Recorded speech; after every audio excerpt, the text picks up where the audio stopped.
जय श्री राम आदरणीय मित्रों। कैसे हैं आप? मैं लक्ष्मीपुत्र डॉक्टर कुमार गणेश, जयपुर बीकानेर से प्रणाम। हाजिर हूँ आज का किस्सा लेकर और बड़ा प्यारा किस्सा है। मेरी कोशिश तो आप जानते हैं कि हमेशा यही रहती है कि भई बड़े अच्छे-अच्छे, प्यारे-प्यारे किस्से आपको सुनाऊँ, आप तक लाऊँ, आप तक पहुँचाऊँ, आपके ध्यान में रखूँ, आपके सामने भी रखूँ और इसी कोशिश में मैं खोजता रहता हूँ, माँझता रहता हूँ, चुनकर फिर उन्हें तराशता रहता हूँ, जो किस्से आपको मुझे रखने होते हैं। तो आगे बढ़ो उससे पहले ये भी कह दूँ कि धन्यवाद कि आपको ये चैनल पसंद आ रहा है, ये किस्से आपको पसंद आ रहे हैं। बस इसी तरीके से अपना प्रेम बनाए रखिए और जुड़ाव बनाए रखिए, यही चाहिए हमें और तो क्या चाहिए। क्योंकि ये जो आपका जुड़ाव इस चैनल से और मुझसे ये सबसे बड़ा है, सबसे बड़ी मेरी दौलत इस चैनल की दौलत है। मित्रों, मैं आपको ले चलता हूँ 50 के दशक में और 50 का दशक हिंदी फ़िल्मों के लिए इसीलिए बहुत ज़्यादा महत्वपूर्ण क्योंकि वो जो 40 के दशक के उतरते-उतरते हिंदी फ़िल्मों ने ढंग से बोलना-चालना सीख लिया था ना, गीत और दृश्य का फ़िल्मांकन यानी कि पिक्चराइज़ेशन ये सारी बातें काफ़ी अच्छे ढंग से सीख ली थी। बहुत से ऐसे लोग थे, जो कैमरामैन के रूप में म्यूजिक डायरेक्टर के रूप में, गीतकार के रूप में, डायरेक्टर के रूप में उभर-उभर कर आ रहे थे, कुछ अच्छे स्टूडियो खड़े हो रहे थे, है ना? तो आर के उसमें एक ये सब चीज़ें 40 के दशक के अंत तक आते थे, बहुत पक गई थी, तो 50 के दशक में हिंदी सिनेमा की भूख बढ़ गई थी, सफलता पाने की भूख। और आप जानते हैं कि जहाँ भूख होती है, वहाँ फिर मजबूरियाँ होती हैं, फिर चालाकियाँ होती हैं, फिर वहाँ फंदेबाज़ियाँ होती हैं क्योंकि भूख जो होती है, वो आदमी को विवश करती है कि अपनी उस भूख को दूर करे। उसके लिए जो भी आवश्यक है, वो पाए, तो जो भी आवश्यक है, वो पाए, तो फिर वो कैसे भी पाए, बस पाए। तो 50 का दशक जो था, वो अब देखिए आज 70 साल बाद में, 75 साल बाद में 70-75 साल बाद में ये कहा जा रहा है कि फ़िल्मों में जब रिलीज़ होती है तो ब्लॉक बुकिंग होती है। ब्लॉक बुकिंग का मतलब ये कि फ़िल्म से जुड़े लोग ही, प्रोड्यूसर, डायरेक्टर डायरेक्टर के पास तो बेचारे के पास पैसा कहाँ होगा, प्रोड्यूसर और एक्टर वगैरह क्या करते हैं अपनी फ़िल्म की तो के भाव अपने ही पैसों से बुकिंग कर लेते हैं। मतलब खुद ही टिकट खरीद लेते हैं, अपने ही पैसों से बुकिंग कर लेते हैं और उसके बाद में फिर वो शो करते हैं कि देखो हमारी फ़िल्म हाउसफुल जा रही है, फुल एडवांस बुकिंग है, इतनी टिकट हमारे इसके बिक गए, ये ब्लॉक बुकिंग कहलाती अब वो देखिए, वो थिएटर ने तो कमाई कर ली, क्योंकि थिएटर के तो टिकट ही बिक गए, लेकिन प्रोड्यूसर जो है या जो हीरो है जिसने खुद ही टिकट खरीदे हैं, तो वो तो कमाई नहीं हुई ना। भाई प्रोड्यूसर यानी निर्माता खुद ही पैसा देकर टिकट अपनी ही फ़िल्म के खरीद रहा है, तो उसको तो डबल घाटा हो रहा है, कमाई कहाँ हो रही है ना? लेकिन मैं आपको ऐसी जालसाजियाँ बता रहा हूँ जो 50 के दशक में भी होता था, ऐसा ही कुछ-कुछ। ब्लॉक बुकिंग प्रॉपर ये शब्द तो अब पैदा हुआ है, लेकिन इस तरीके की चालाकियाँ तब भी होती थी। तो चलिए 50 के दशक में क्या है कि मुंबई में एक ऐसा आदमी हुआ करता था, अब जिसको हम नए-नए शब्द गढ़कर कुछ भी कह दें, भले ही हम चाहे उसको फ़िल्म प्रदर्शन का माफिया कह दें, थिएटर माफिया कह दें, कुछ भी कहें लेकिन वो वन मैन शो था। मतलब वो आदमी अकेला ही होल्ड करता था, उसके पास बहुत से आदमी थे, होल्ड अकेला करता था। वो आदमी क्या करता था कि अ, उसका एक धंधा था, ये मतलब बाकायदा प्रोफेशनल वे में वो करता था, व्यावसायिक रूप से कि जिस निर्माता को ये करना होता था कि मेरी फ़िल्म हिट करवानी है, तो वो उस आदमी से संपर्क करता। शुरू-शुरू में तो वो आदमी संपर्क करता था निर्माताओं से, बाद में जब उसका धंधा जम गया तो निर्माताओं के बीच में चल गया कि ऐसा आदमी है, जो ये काम करता है, तो निर्माता खुद उस तक पहुँचने लगे। तो बाबूराव पेंटर की जो पत्रिका आया करती थी, वो पत्रिका बहुत खींच देती थी फ़िल्म निर्माताओं की फ़िल्मों को और बाबूराव पेंटर बड़ी बेदर्दी से खींचा करते थे, बड़ी बेदर्दी से। तो वो उनकी जो मैगज़ीन थी उसमें समीक्षा के लिहाज़ से तो निर्माता क्या करते उस आदमी से संपर्क करते और जिसकी मैं बात कर रहा हूँ। और एक निर्माता मान लीजिए जिसकी फ़िल्म रिलीज़ होने वाली है, तो उसे वो हिट करवाना चाहता है तो क्या कहता कि भैया मेरी फ़िल्म को हिट करवाना है। तो जो वो पैसा बताता निर्माता उसे दे देते।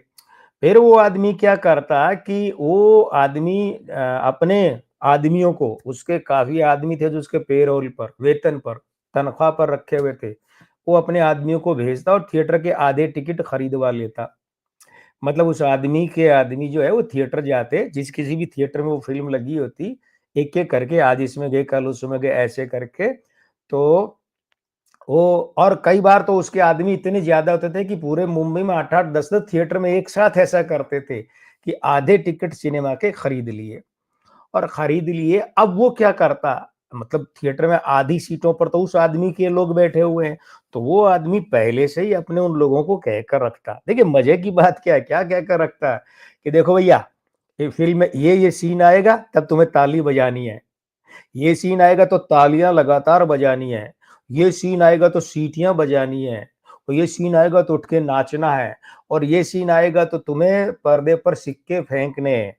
ये जो 50 का दशक, 60 का दशक, 70 का दशक, 80 का दशक, ये 90 के दशक के भी शुरू-शुरू में तक ये चलन था, किसी भी फ़िल्म को ये देखने का कि वो हिट ही हुई है या पिट गई है, या एवरेज-एवरेज चली है, मतलब औसत-औसत चली। ये देखने का तरीका हुआ करता था कि जिस फ़िल्म के लिए थिएटर में ये जो प्रतिक्रियाएँ ज़्यादा होती थी, वो फ़िल्म हिट मानी जाती थी, उतनी ही बड़ी, जितनी प्रतिक्रियाएँ सीटियाँ, तालियाँ, सिक्के उछालना, स्क्रीन के आगे नाचना, कुर्सियों पर खड़े होकर नाचना, थिएटर की जो बीच में कुर्सियों के बीच में गैलरी होती है, उसमें नाचना। तो तब वो हुआ करते थे ना बॉक्स, बालकनी ऐसे, है ना? ऐसी व्यवस्थाएँ होती थी, 3rd होता था, 2nd होता था, 1st होता था, तब थिएटर में ये व्यवस्थाएँ, तब सिंगल स्क्रीन थिएटर हुआ करते थे। तो वो फिर जब बाकी लोग देखते ना, अरे यार ये देखो ये दर्शक तो सीटियाँ बजा रहे हैं, तालियाँ बजा रहे हैं, और इस सीन पर तो 5 मिनट तालियाँ बजाई। अरे देखो यार ये इस फ़िल्म में तो दर्शक उठ-उठ के नाच रहे हैं। देखो इसमें तो सिक्के उछाल रहे हैं। अरे इस फ़िल्म में तो दर्शक जो पर्दे के पास जाके नाच रहे हैं, गैलरी में नाच रहे हैं कुर्सियों के बीच में। तो ये बात बाहर जाती कि भाई फ़िल्म तो सुपरहिट है। ये फ़िल्म तो सुपरहिट है, क्योंकि इसमें तो दर्शकों की प्रतिक्रियाएँ बड़ी मस्त आ रही हैं, ज़ोरदार आ रही हैं। बस ये बात जो माउथ पब्लिसिटी, यानी मुँह के प्रचार से सब जगह फैलती। इस मौखिक प्रचार से वो बात 1 सप्ताह के अंदर-अंदर पूरे मुंबई में फैल जाती, और वो फ़िल्म जो दब रही होती, कहीं या पिस रही होती या कुछ साधारण रह रही होती, वो उभर कर आती और वो सुपरहिट या हिट हो जाती। ये तरीका था उस आदमी का। इसीलिए निर्माता उसे पैसे देते थे कि भैया ये काम करो। अब अब क्या है? अब अगर होता है ना, देखो क्या है, जंग और मोहब्बत में सब जायज़ है, इसमें आप ये भी जोड़ लीजिए, जंग, मोहब्बत और बिज़नेस में सब जायज़ है। तो प्रतिद्वंद्विता में क्या होता था कि कुछ निर्माता ऐसे होते थे कि जो दूसरे निर्माता की फ़िल्में पिटवाना चाहते थे। दूसरे को दौड़ में दौड़ते समय लंगड़ी मारकर गिरा देना भी तो कला है, तो पिटवाना चाहते थे, तो वो क्या करते थे?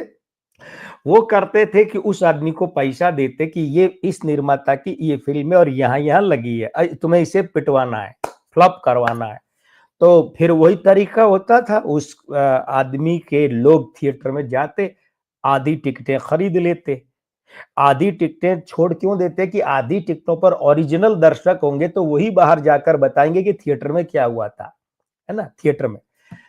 तो उस आदमी के लोग आधी टिकटें खरीद लेते, और उसके बाद में जैसे ही इंटरवल होता, तो इंटरवल के बाद में वो क्या है कि खड़े हो जाते लोग। अच्छा, वो अलग-अलग जगह बैठते थे, इकट्ठा नहीं बैठते थे, ब्लॉक बनाकर, अलग-अलग जगहों पर। तो जैसे ही वो फ़िल्म आधी खत्म होती, इंटरवल होता, तो इंटरवल के बाद वे थोड़ा-सा फ़िल्म देखते, है ना? थोड़ी-सी फ़िल्म देखने के बाद उठ खड़े होते अपनी-अपनी जगहों पर, और उसके बाद कुर्सियाँ तब वो ऐसे जाम वाली नहीं होती थी, उठाऊ कुर्सियाँ होती, तो लात मार-मार के कुर्सियों को, और किसी-किसी थिएटर में बढ़िया वाली वो जाम वाली कुर्सियाँ होती थी, फिक्स वाली, तो उन्हें भी लात मार-मार के कहते, बकवास फ़िल्म है, घटिया फ़िल्म है। अरे ये तो बोर कर रही है। सब ऐसे ज़ोर-ज़ोर से चीखते-चिल्लाते, बकवास है, घटिया फ़िल्म है, कचरा फ़िल्म है, ऐसे करके वो बाहर आ जाते हैं। अब जो बाकी लोग वहाँ बैठे होते, वो कहते यार, अरे आधा थिएटर खाली हो गया। आधा थिएटर में से लोग ये निकल के ये कहते निकले कि फ़िल्म बकवास है, घटिया है, बेकार है, कचरा है, कौन देखे ऐसी फ़िल्म? तो उसमें बैठे हुए लोगों में से काफ़ी लोग उठ के बाहर आ जाते हैं। बोले फ़िल्म वो भी बोले फ़िल्म बकवास, बेकार है। कौन देखे? जब आधे लोग चले गए इसका मतलब फ़िल्म तो बेकार है। तो ऐसे करके और हफ्ते भर के अंदर-अंदर वो खबर सारे जो 5, 7, 10 थिएटरों में ऐसे होता है ना पूरी मुंबई में फैल जाती। फिर वही मौखिक प्रचार कि यार फला-फला थिएटर में तो इस फ़िल्म शो के दौरान जो है दर्शक आधे से ज़्यादा तो बाहर आ गए इंटरवल के बाद, बकवास फ़िल्म है, तो फ़िल्म पिट जाती। तो पिटवाने के भी हथकंडे होते थे।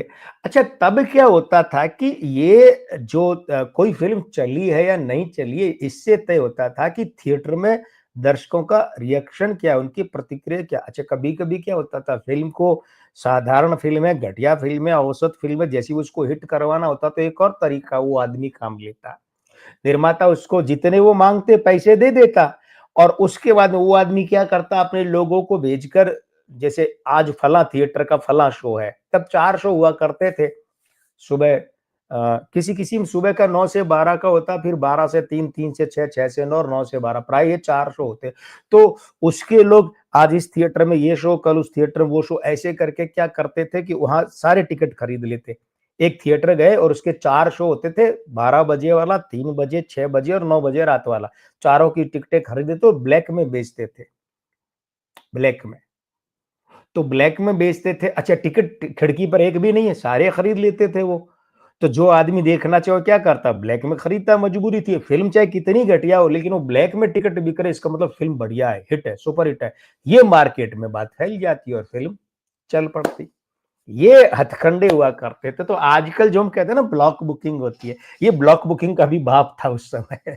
इसने इस आदमी ने तूफान मचा दिया 50 के दशक में। इसने इस हथकंडे से कई अच्छी फ़िल्मों का कचरा कर दिया और कई साधारण औसत और गई गुज़री फ़िल्मों को हिट सुपर हिट करवा दिया।